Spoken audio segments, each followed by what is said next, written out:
Welcome back, students, in our continuation subject History, Standard 7th, Chapter number 7, The Administration of the Swaraj. This is our video 3. So let's start to this lesson with this first point. Forts were of great importance in the medieval age. Possession of a fort made it possible to keep an eye on the surrounding area.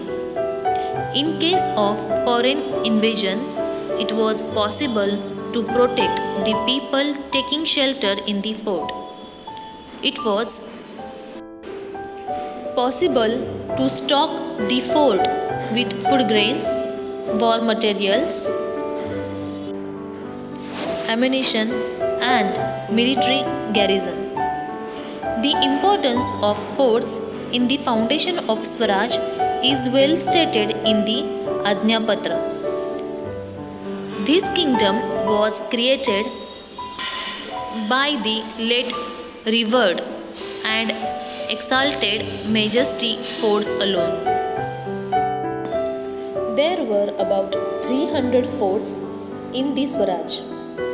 Maharaj spent a considerable amount of money on the building and repairs of these forts. He built hill forts like Pratapgarh, Pavangarh, and Rajgarh. There was a Killedar, a Sabnis, and a Karkhanis on every fort. The Karkhanis looked after the storage of food grains and the maintenance of war material on the fort. Students, here some pictures of forts are here. Okay, now let's have a look. This is Pratapgarh. Pratapgarh is 21 kilometers from Mahabaleshwar on Mahad Road. It is very important fort as the major fight with Afzal Khan took place here on 10th November 1659. In 1656, Chhatrapati Shivaji Maharaj built this fort. The height of this fort is 3,543 feet above sea level. Also, Temple of Tulsa Bhavani has been built here by Chhatrapati Shivaji Maharaj. You can have vast look out of hundreds of kilometer area right from Konkan. This is Pavangarh.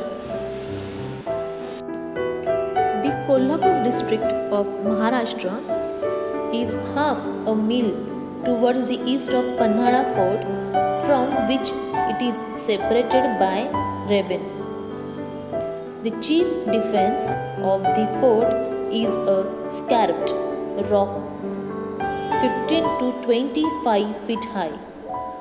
In most places, the steepness of the rock has been increased by artificial scarping, and it has been strengthened by a parapet wall of Kolhapur black stone 14 feet high. In 1827, under Shahoji, Pavangarh and its neighboring fort Panhala were given over to British Raj. In 1844, during the minority of Shivaji IV, Panhala and Pavangarh were taken by rebels who seized colonial ovens. The resident of Satara, when he was on tour, and imprisoned him in Panhala.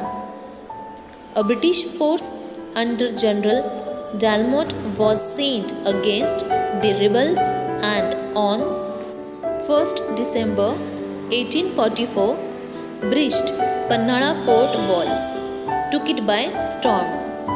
Shortly thereafter, in 1844, the two main entrances of Pavangarh were pulled down and the fort was dismantled. The fort, though deserted, has a good water supply. And this is Rajgarh. These forts were built by Chhatrapati Shivaji Maharaj. Rajgarh is a hill fort situated in the Pune district of Maharashtra, India. Got it? So formerly known as Murumdev. The fort was the capital of the Maratha Empire under the rule of Chhatrapati Shivaji Maharaj for almost 26 years, after which the capital was moved to the Rajgarh fort. Treasures discovered from an adjacent fort called Torna were used to completely build and fortify the Rajgarh fort. Next point is sea forts. Maharaj knew the importance of sea forts too. One of the sea forts that he built was Sindhudurg at Malvan. It is an excellent sea fort.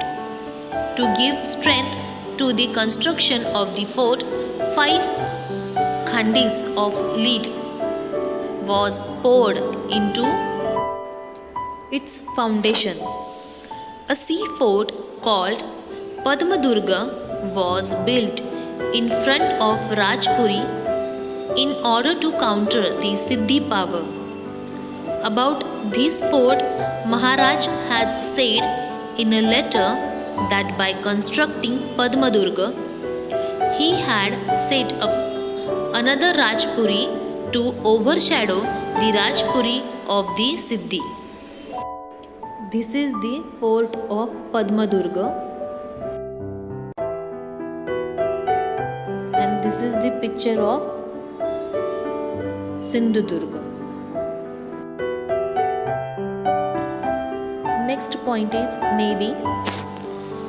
Enemies on the west coast of India, the Portuguese of Goa, the Siddhi of Janjira, and the British factors of Surat and Rajpur created obstacles in the work of expanding the Swaraj. It was necessary to curb their activities and to protect the west coast. For this purpose, Maharaj raised a navy. He realized that the one who has a navy controls the sea. Maharaj had great foresight. There were 400 ships of various kinds in his navy. They included battle ships like the Gurab, Galbat and Pal. Ships were built in the creek of Kalyan, Bhivandi, Vijayadurga and Malvan. Mainak Bhandari and Daulat Khan were the chief naval commanders. Now here are some pictures of ships. Gurab. This is the picture of Galbat and other ships which were used in Navy.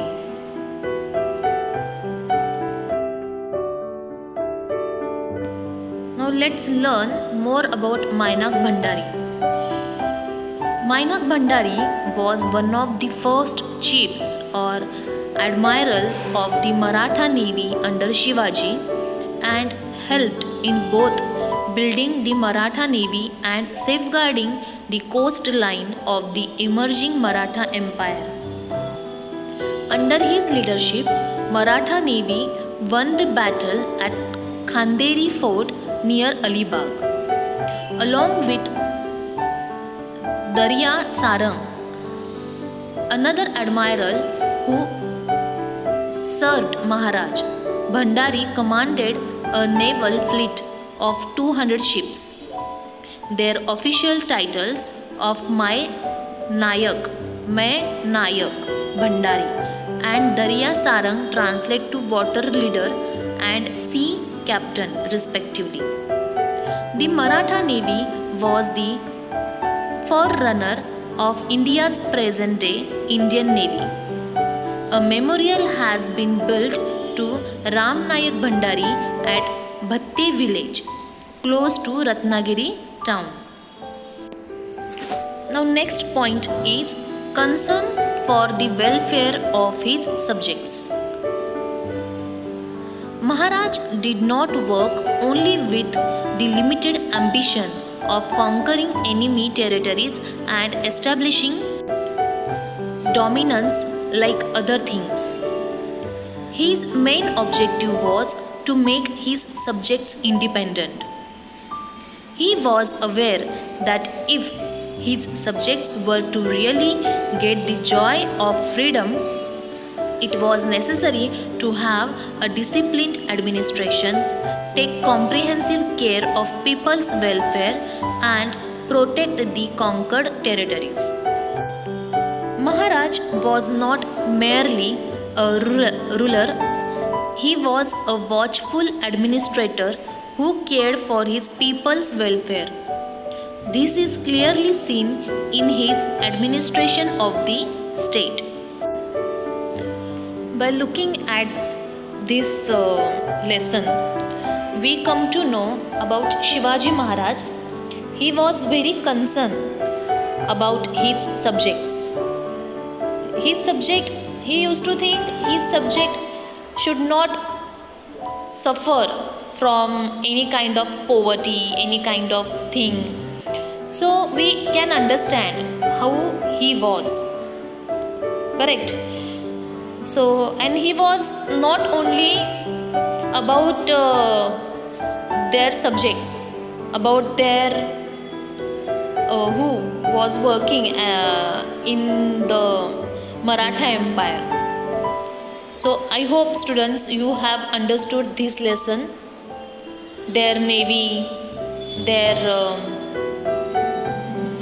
about their forts. So many things were there. He used to look after, and he was a king. Even though he was a king, still he was looking after very nicely. In this lesson, we could understand the administration of the Swaraj. I hope you have enjoyed. I hope you have understood. If you have not understood, then please see this video because we have completed this lesson over here. Thank you.